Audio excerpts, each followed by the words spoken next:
8 часа 30 минути и 0 секунди.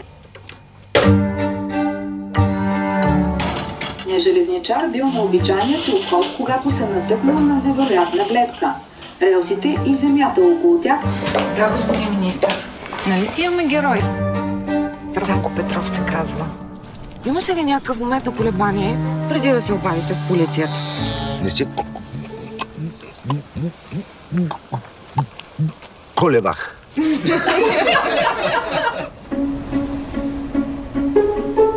Къде е човек? Не знам. Ами разбери.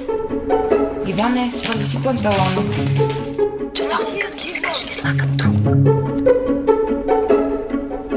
Нека този часовник Министерство на транспорта.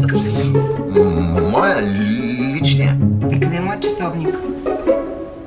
Направо се едно с малумни хора съм обградена. Тя ми взе славата и ми върна фалшивата си. Искам адвокатите да му се обадят да го съдим за клевета. Кой ще спечели от това, че няма да се каже истина? Пак те ще спечелят. Ама не, вие какво искате? Какво искате? Пари ли искате? И станах жертва на една мръсна политическа игра.